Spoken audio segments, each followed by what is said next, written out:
Hello and welcome to Growth Under Pressure, a conversation from the World Economic Forum as part of the 2025 Sustainable Development Impact Meetings. We are here in New York for UN General Assembly Week. I am Stacey Vanek Smith, a reporter for Bloomberg Business Week and host of the podcast Everybody's Business. And I'm very lucky to be joined this afternoon by Dr. Vera Songwe, who is the chair and founder of the Liquidity and Sustainability Facility. It works to promote and expand sustainable investment in Africa. She also headed the Economic Commission for Africa at the UN. She has worked at the World Bank and is a senior fellow at the Brookings Institution. I could go on, but I will stop there. We're very lucky to have her here. Welcome, Dr. Songwe. Nice to be here. It's a pleasure. Before we get into the global economy, I wanted to play you some tape from our podcast. So every week we talk about a business or economic question, and then I go out onto the streets of New York or wherever I am and ask people this question. So this last week, I asked people how they were feeling about the economy, and the answers really struck me, and I thought it might be an interesting place to start our discussion. So we'll play that tape right now. How do you feel about the economy right now? Not good. All the prices are going up and up, especially food shopping. Before you could just put everything in your cart, and now you have to start cutting back on things. I came here because this is the only thing I can afford right now. The pizza, the $1.50 pizza slice? Yeah, the dollar slice, yeah. When I get the job, I think I'm going to go back to like chicken, eggs. Eggs are like a luxury a little bit? Exactly. The cost of living is going up. And mind you, the wage is barely going up. You know, you gotta pay your bills, but you gotta have money to eat. It's hard out here being a New Yorker, you know what I'm saying? So I'm wondering, as an economist, I mean, you look at international trends, bond markets, but also the way the economy affects us all. I'm wondering what strikes you about these answers. I think two things. First of all, of course, you did the survey in New York City. I did. I sit here talking a little bit more about the emerging markets, and it's not surprising. I think the latest numbers that the IMF show is that the advanced economies today are growing at a maximum at 1 to 1.5% growth rates. The United States used to grow at 2.8, for example. However, in the emerging market economies, we're seeing some strong growth in a few economies. And some of what is happening is there is a lot of resources that are leaving the advanced economies looking for better yields in the emerging markets. And so we're seeing some capital flowing in that direction that is creating growth in emerging market economies. So we have economies, for example, in Africa. Cote d'Ivoire is doing well.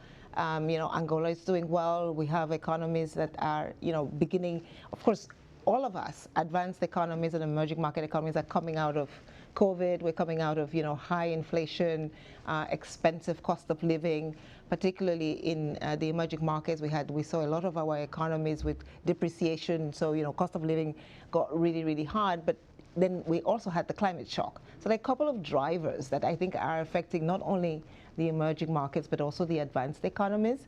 And as markets hopefully begin to stabilize, we will see a lot more. So it's not surprising. And then supply chains. When we heard, I think, some of the conversation about the cost increasing, because now supply chains have broken. We have fragmented supply chains, which makes production more expensive. And so the cost of goods globally is becoming more expensive. And that is why trade is such an important component to the conversation that we're having. I think that when we talk about, where is global trade going, interestingly enough, global trade numbers are not going down that dramatically. There is a rearranging of the deck in terms of where trade is happening and how it's happening. But in this interim period, we're seeing a little bit of inefficiencies, which is creating pressure on the cost of goods and commodities. So people are feeling that pressure. Of course, we are also seeing increases in the cost of labor in some economies, and that is creating some of the pressures. But as we talk about increases in the cost of labor in some jurisdictions, we are also seeing excess capacity in others. And again, unemployment in many emerging market economies, these economies are ready to begin to swallow and grab, some of this new productive potential. What we are seeing when we look at some of the drivers of growth in America in particular is the whole AI data center construction, right? Very much. AI, in all of its elements is one of the huge growth sectors, which is creating a lot of new wealth. And the emerging markets now are beginning to also produce data centers. Energy is cheaper in some of those geographies. And so you see, I think, some of the emerging markets feeling less stressed out.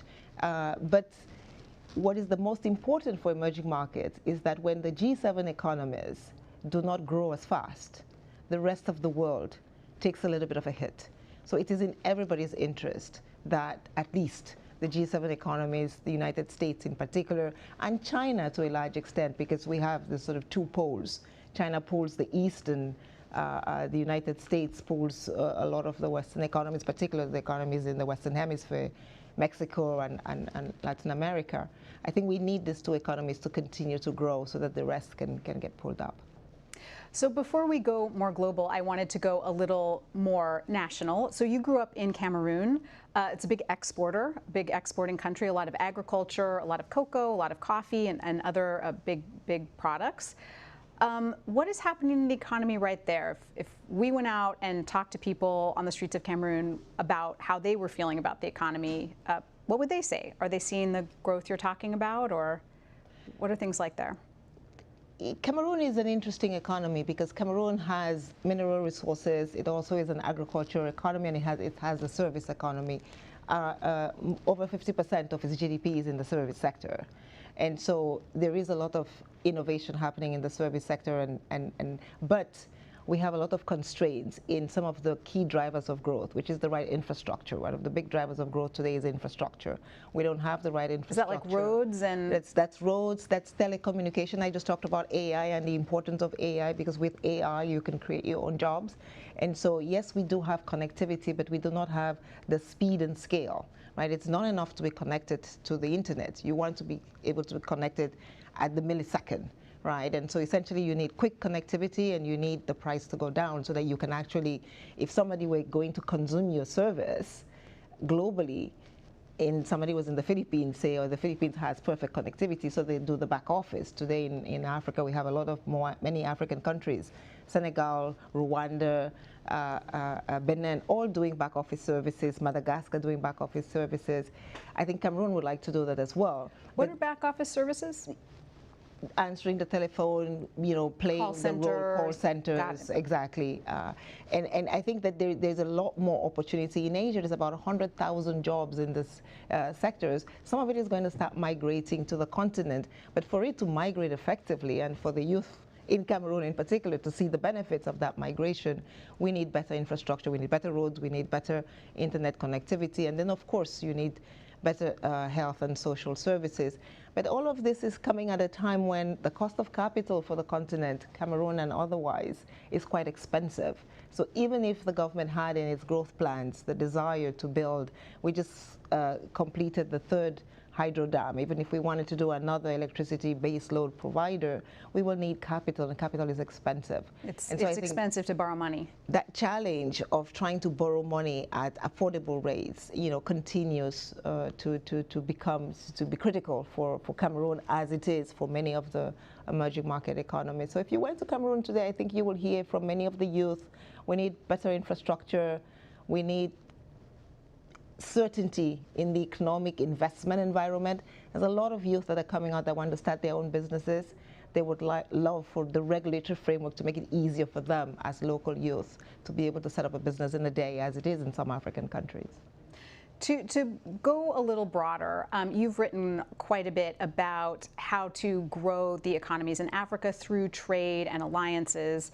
Obviously, this year, we've seen huge disruptions to that, and the tariffs that the Trump administration has put in place, some of the highest are on African countries, sometimes 30, even 50% on some countries, though mostly 15%. How has that affected economic growth in Africa? Clearly has, of course, for some of the countries, and I think, we had the trade relationships, which we've been talking about, AGOA, the Growth and Opportunity Act that was passed, which was essentially to help ensure that, we had better trade between the United States and Africa. many of the countries that did everything that they needed to do right so that they could benefit from AGOA are unfortunately some of those that have been penalized. And we did an article on this in Project Syndicate, talking about that. I think what that tells the Africans in particular, and I talked about supply chains, is we have something we call the landmark Africa Growth Program. It's the African Continental Free Trade Area Agreement. Essentially, it says Africa needs to trade much better with itself. Today, Africa does not trade as much. Africa trades somewhere in the order of 20%. If I was being very generous, intra-Africa trade is 20%. If you went to Europe, inter-European trade is over 68%. If you went to Asia, it's 75%. We need to trade much more with each other. So I take the case of, say, Lesotho. Lesotho trades a lot. It's one of the countries that had high tariffs put upon it. A lot of its trade is textiles, clothing. Kenya imports 10 times as much clothing from the United States as Lesotho exports to the United States. So maybe there is some discussion between Lesotho and Kenya to talk about, can we do better trading with each other? We've seen Rwanda begin to develop a textile industry, which is essentially servicing the sub-region. Nigeria used to have a very strong textile industry. So I think there is work there that can be done. I think today we see Nigeria has just set up the largest refinery on the continent. A lot of the fossil fuel that used to be exported into America to be refined and sent back to the continent can now be done on the continent. And so again, intra-Africa trade, if we started using some of the goods that we produce on the continent even better, maybe the goods that we end up exporting to the United States will be high value critical minerals. There's 50 critical minerals that the United States needs. Africa has about 25 of them. And so essentially, we still do have a lot of trade, and some of them got exceptions in the sort of overall tariff rates that were readjusted by the administration. So I think there is opportunity in some places, and in where we have seen the tariffs, I think there is intra-Africa trade that needs to happen. Of course, tariffs sometimes in some of these economies create inefficiencies and misallocation. And so we hope that intra-Africa, we can then help to smooth some of that misallocation by trading better with each other. Why has there been not as much intra-Africa trade up until now? And will tariffs possibly change that? We have three reasons why there hasn't been much of it. I think the first one is non-tariff barriers. There's a number of non-tariff barriers on the continent. It's very difficult to move goods because of different specifications. And a lot of what the AFCFTA is doing, and a lot of work has been done so far by the AFCFTA Secretariat in Ghana and the leadership on the continent, is essentially trying to see whether we can peel off those barriers. And we have now work that's being done under what we are calling the rules of origin, which is allowing goods to flow much more freely. The second one, of course, is we have currency constraints. We are a continent that is not using the same currency, but it's not so much the use of the currency, it's the clearing houses for those currencies that is not as efficient. And so payment systems, we see in the United States, we have the Genius Act today, and the conversations around maybe looking at new systems of payment systems that are much improved. I think if we could make our payment systems a lot better, through the banking system, ensure that clearing happens much, much faster. In the United States, if you purchase a commodity, within 12 hours, that transaction is cleared and the commodity begins to move. In many of our economies, if you purchase something, say in Algeria, it could take, 5 days to clear the purchase, let alone for the goods to start moving. I think we need to improve on the payment systems to make those goods move. And then the final one is certainty in the regulatory environment. What can go in, what cannot go in. For us to trade better, we also need movement of people. People need to be able to move, and today we do not have an ease of movement. We do have sub-regional free entry of people into the sub-regions, but not collectively. And I think if Africans could move much more freer between countries, we would see a lot more trade happening. So people and goods. People and goods. Oh, that's interesting. Well, I mean, you are very used to looking at the economies of the world and how they're interacting. I guess I'd love to put a very big question to you, which is how are you feeling about the global economy right now? What do you What, I don't know, opportunities do you see, problems do you see? How are things changing? I think one of the biggest opportunities that we see today, I am an optimist, and you know, I come from a continent where, you know, 1 in every 2 people is below the age of 25, and you know, it's a huge youth population. We must be optimistic, and the optimism comes from the innovation. And 2 things are happening that could be quite amazing. One is the AI revolution, which is democratizing education, is democratizing science, is democratizing production. But the other, I think, is what is happening with our climate and our planet, right? And the whole sort of green growth. And we know that green growth, more resilient growth, we see weather events that are happening much more frequently that are destroying our economies. But the innovation to make our economies a lot more resilient is also present. And I think, you know, from Mozambique to Angola to Cameroon, you see all this innovation happening about how we can reach people, how you can deliver services better in, you know, climate challenged environments. And that is giving me a lot of hope, because again, if we begin to match and marry this AI innovation with, you know, a new kind of growth, a growth that is more resilient, a growth that sort of respects and protects nature, then we get a whole different conversation going about what kind of investment we need to make and how, you know, sustainable that investment is going to be. And the energy that you see this week here around these conversations and where we can get the resources. Yes, we need the financing for it. We need to work to make sure that when we get the financing, it's cheaper, and that the gap between, you know, what is needed and what, you know, we have, we can close that. I think there is still a lot of hope. There's a lot of people working towards these ideas. There's leaders who are determined to make it happen. And, you know, there's I think, a global collective that is going in the right direction, and makes me very, very comfortable that, yes, you know, growth is not linear. Development is not linear. There's going to be difficult times. And this time, I think there is no telling, it's particularly stressful. But out of stress and out of difficulty comes good solutions, good suggestions. And I think it offers the opportunity to question, you know, the existing, and maybe put on the table new things that people want to embrace and take forward. What are some maybe examples of some of the innovation that you've seen that have made you optimistic? So one of the innovations that I've seen that has made me very optimistic, without sort of doing any, it's just what you can do with learning. Let's take a very simple education. You know, education, large language models. I go again to AI, right? Now you can translate books into 58 different languages from, you know, I come from Cameroon. We speak 220 languages in just Cameroon. We Really? have a population of 37 million people.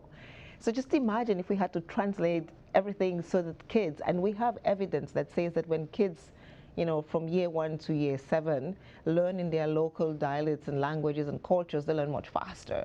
So maybe this is a way of, you know, impacting knowledge in a much faster way, because technology can translate that for you much faster.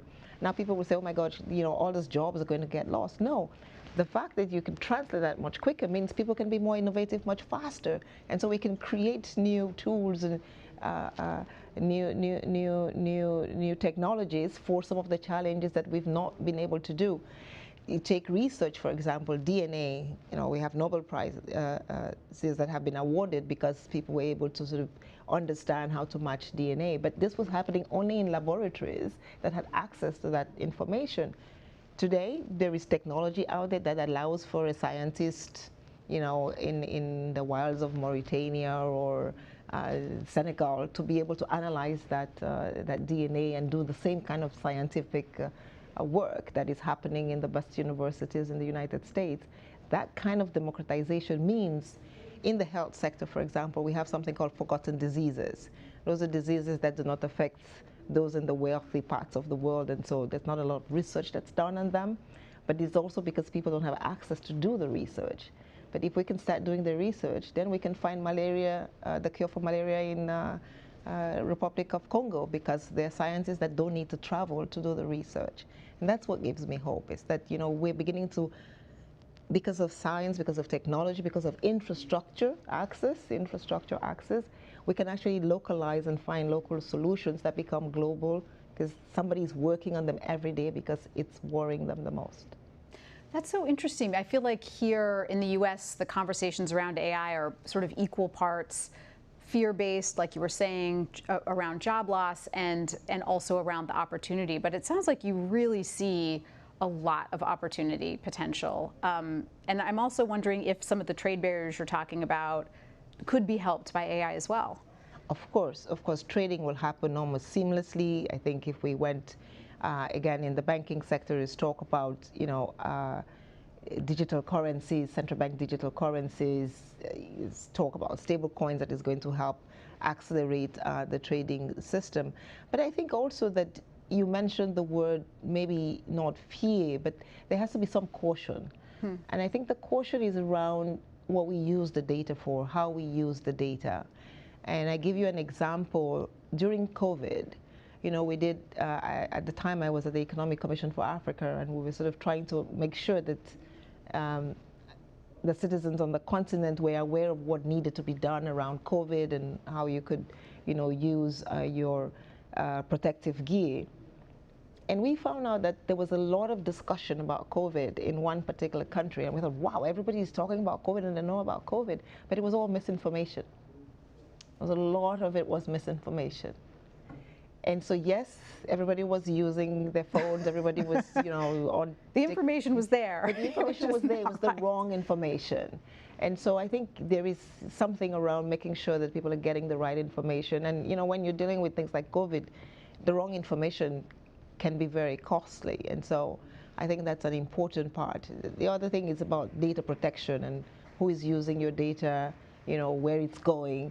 And there's a lot of effort on the continent today to make sure that, continental effort, information stays within the continent, because we're seeing, the new kinds of conflict are happening not with guns and bombs, but with information. And so we need to make sure that, information does not become the source of additional conflict, and how you manage that. I think there's been a lot of work. There was an AI summit, of course, in Paris. There's been a lot of discussion at the UN, and this is where the importance of multilateralism, this kinds of settings can help, structure and frame, what is the right degree of dissemination of AI and information, and what is private and what is personal, and who sort of polices that process. I think it's very important to have multilateral institutions that can help guide that. In addition to AI and maybe to changing trade alliances, what are some of the biggest issues that you're looking at right now in the global economy that could affect growth and how people live? The biggest issue for the continent is the cost of capital and the gap. This is like the cost of borrowing money, essentially. The cost of borrowing money. Yes, it's how expensive it is to build a road in a developing country, how expensive it is to get energy. Today, we still have about 600 million people on the African continent that do not have access to electricity, let alone access to enough energy to be able to power industry. To do that, we need investment. To do investment, we need to borrow resources, and the cost of borrowing those resources is very, very high. So interest rates remain very high on the continent. One way of being able to reduce those interest rates is to do, which is what I do now a lot of, is try to see whether we can increase the amount of money, liquidity, cash that is in the system.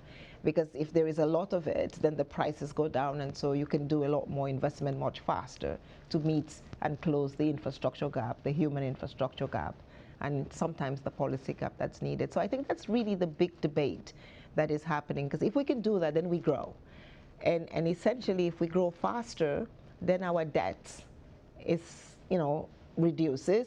If we're investing well, then we can actually take some resources from that investment, because the investment is paying a return, and we can service our debt. And so, that whole equation around high debt cost and impossible to continue growing because we're spending a lot of money paying for money that we borrowed before, so we can put girls to school, we can make sure that the health systems work, will go away. And so I think really it starts with getting a lot more money at a lot cheaper cost so that we can do the infrastructure that's needed to unlock growth. And I think that's the problem that even the advanced economies are facing as well, is how do you unlock growth? Where do you get the capital to do that? I mean, usually when it gets expensive to borrow money, it's because people perceive that there's risk involved. So in order to attract more money, what is the best way to do that? If you're trying to attract in different investors, how does that happen right now? The three things again. And the first most important one is in the hands of governments. They need to make sure that the policy environment is clear. They need to make sure that they're putting in place the right policies. If I wanted to put my money in this economy, I know that tomorrow they are not going to decide that you can't take your money out. They're not going to decide that the investment that you made is nationalized. They're not going to decide. It's trust Exactly. in a government. So you need that trust. You need that trust. You need that stability. You need the predictability. I think once you have that, then you say, okay, let's go and maybe do the infrastructure investment, the energy investment, because a lot of the cost of most goods is the cost of energy. You make that investment in the basic infrastructure that allows you to produce it or to take it to the port or to move it from point A to point B. That's the second part of it. And the final part of it is really human capacity, providing the wherewithal for people to be able to make sure that they have a good education and then they have good health and that they can live a prosperous life. What is needed to increase trust, or what are some of the ways that like governmental trust can be improved? One is results, I think, right? I mean, we make a lot of pronouncements. If you make pronouncements and people wait 1 year and 2 years and there's no results, I think you begin to lose trust. And so I think there's a lot of it that is people are rational, right? If you say something and then you do it and they see a positive result, they go, okay, fine, I can, the next time you say something, I'll do that as well. And I think that's the most important, is the credibility. If it's going to be difficult, so we have countries on the continent that say, I can't do a 3% deficit, I need a 7% because I'm going to invest massively in infrastructure for the next 3 years. Right. So give me some space, I'm going to do this, but you're going to see the return. If you get that space and you do it, then people say, okay, well, yes, the deficit is a little bit high, but we're seeing the investment, it's useful investment, so we continue to trust. And so the markets, what we call the credit rating agencies, they would say, we give you a good grade. And that builds trust. And the more you do it, the more you build trust and the more you improve on sort of the investments that come into your economy. I guess, what are your sort of any final thoughts? We have about a minute left. Any final thoughts of things standing in the way or opportunities that you're seeing right now around growth in the global economy, and particularly for countries in Africa? The first message, I think, is really just the opportunity that the African continent represents. It is an investment waiting to happen. It's an investment with a very high return. I mean, the youth on the continent today, again, like I said, are innovative. They are going to be 1 in 4 people by 2050 is going to be from Africa. They'll be buying something you're producing. So if you're producing something today, that is your client. This is the market that you need to be that you need to start targeting today, so that you continue to exist tomorrow. And so essentially, I think for that market, then this is for the investors. Now, for the market, you need to make yourself more attractive. You need to make sure then that the education system is delivering something that the market needs, that is delivering the incomes. We saw a rise in incomes on the continent for a while, but then they're beginning to plateau. The only way that we have consumption is because people are earning a decent wage. And so essentially we need good jobs. We need good jobs so that the kids can stay on the continent, they can work on the continent and be happy. And so I think if we can fix and build that human capital, it's so, so critical. And finally, critical is the word, critical minerals.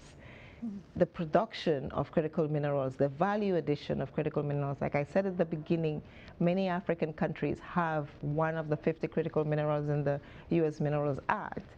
We should stop exporting it in its raw form.